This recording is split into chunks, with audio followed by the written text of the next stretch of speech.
Ini pengusaha mesti jawab, silakan. Jadi apa untuk bisa menjaga agar kewaspadaan ini bisa membuat masyarakat pun akhirnya tenang? Kan kita takut juga kalau nanti pengusaha ketir-ketir PHK massal lagi. Iya, tadi kan Pak Abdurrahman kan sudah menyatakan bahwa penerimaan pajak kita kan sudah sangat-sangat positif. Artinya bahwa gairah ekonomi kita juga bagus. Pengusaha komitmen bayar pajak. Tapi bagaimana dikelola dengan baik. Karena apa? Pertumbuhan ekonomi kita ini kan ada 4 faktor yang mempengaruhi. Pertama adalah konsumsi rumah tangga kita. Yang kedua adalah investasi, ya kan? Yang ketiga adalah ekspor. Yang keempat itu adalah belanja pemerintah. Nah, belanja pemerintah ini ya harapan kita sebagai masyarakat juga harus bisa menggerakkan ekonomi karena APBN ini memiliki stimulus untuk menggerakkan sektor yang lain misalnya. Ya, jadi ini harus dikelola sangat-sangat baik. Itu yang pertama.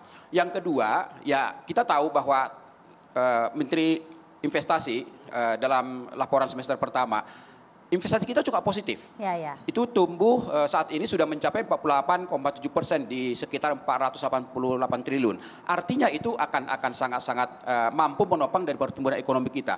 Tapi ke depan di tengah ketidakpastian ini. Tapi boleh tahu nggak positifnya itu berapa lapangan kerja yang tercipta dari pertumbuhan investasi itu? Nah, kalau kita lihat saat ini pertumbuhan ekonomi kita itu sudah berkualitas. Karena biasanya setiap pertumbuhan ekonomi 1%. Angka kemiskinan di Jawa Timur, Jawa Tengah, Jawa Barat, dan BPS yang di Banten yang dirilis BPS di kuartal pertama itu kemiskinan ekstrim malah meningkat. Nah, kita mau tanya di mana investasi yang positif itu? Jadi begini, ini anggota DPR yang nanya nih. Nanyanya kepada pengusaha lagi. Pengusaha yang berinvestasi tentunya. Betul. Karena kan disampaikan dari data BKPM bahwa dalam negeri ini investasinya meningkat dibandingkan dengan luar negeri. Jadi gini, kalau pertumbuhan ekonomi kita tahun yang lalu itu kan naik sampai 7%. Tapi kita sampaikan itu kan berkualitas. Karena itu kan pertumbuhan semu, naik tapi tidak ada penyiapan tenaga kerja. Saat ini kan umumnya kurang berkualitas, setiap pertumbuhan ekonomi 1% itu menyerap antara 250 sampai dengan 500 ribu tenaga kerja. Mungkin saat ini belum mencapai seperti itu. Tapi setidaknya mengarah kualitas yang baik itu sudah pasti. Apalagi dengan target Kementerian Investasi saat ini kan hampir 1.000 triliun. Nah saat ini di semester pertama itu sudah mencapai 50%. Kita doakan momentum G20 ini bisa kita manfaatkan dengan baik. Menggali potensi-potensi yang ada untuk memperkuat dan menopang daripada pertumbuhan ekonomi kita. Itu harapan kita dari dunia usaha. Prof silakan Prof. Ya, saya kan di publik kan sudah menyatakan bahwa Indonesia ini negara besar ya, large economy ya, dengan $1 triliun PDB ya, tetapi kita punya terhambat ya, potensinya besar, tapi terhambat dengan problem-problem ekonomi politik. Ya. Nah, sejak hampir 1 dekade yang lalu, itu pendapatan kita per kapita itu 4.000, sekarang juga 4.000. Jadi nggak kemana-mana. Jadi bonus demografi itu nggak kepake.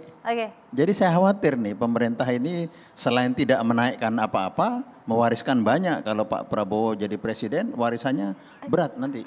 Itu Gerindra itu. Silakan. Sangat berat ya itu. Tapi Prof, kita udah melihat bahwa yang dilakukan Presiden Jokowi di periode kedua ini, periode pertama, periode kedua, membangun konektivitas infrastruktur, itu bagian daripada upaya untuk percepatan supaya kos logistik kita dari satu industri di daerah ke pelabuhan, kemudian untuk ekspor itu kosnya bisa lebih efisien. Dan ini yang kita perlu dorong bagaimana supaya industri hilir kita di kawasan-kawasan industri yang terus peletakan batu pertama itu bisa betul-betul optimal. Dan ini menjadi pusat-pusat pertumbuhan ekonomi baru menurut Prof Didi. Mudah-mudahan. Nah, tapi ini sekarang kos logistiknya masih 2 kali Singapura. Nanti mudah-mudahan. Silakan Pak Abdurrahman. Baik. Ini kan topiknya terkait krisis ya, bagaimana kita menjaga daya tahan terhadap krisis. Jadi kita belajar dari beberapa negara yang gagal ya, Irlandia kemarin, kemudian Yunani krisis fiskal, kemudian Pakistan, Sri Lanka, mereka semua karena benteng terakhirnya fiskalnya lemah. Jadi ketika cadangan devisa tidak bisa membiayai impor, dan tidak bisa mendatangkan kebutuhan pokok, fiskalnya nggak lemah. Jadi memang upaya menjaga daya tahan fiskal, kesehatan fiskal menjadi sangat penting. Inilah saya kira Bu Sri Mulyani meskipun di tengah krisis di 2021 kemarin berhasil meluncurkan reformasi perpajakan yang saya kira ini hasilnya sudah kita lihat tahun ini. Mudah-mudahan hasilnya baik Bapak Ibu sekalian, pemirsa di rumah, dan tentu saja kita mengharapkan semuanya tetap terjaga sehingga kita tetap bisa berusaha dan daya beli masyarakat terjaga. Terima kasih sekali lagi anggota Komisi 11 DPR RI dari fraksi Gerindra, kemudian Kepala Pusat Kebijakan Ekonomi Makro Kementerian Keuangan, Prof. Didi, dan juga Mas Arman. Terima kasih. Saya Brigita Maulana pamit. Selamat malam, sampai jumpa.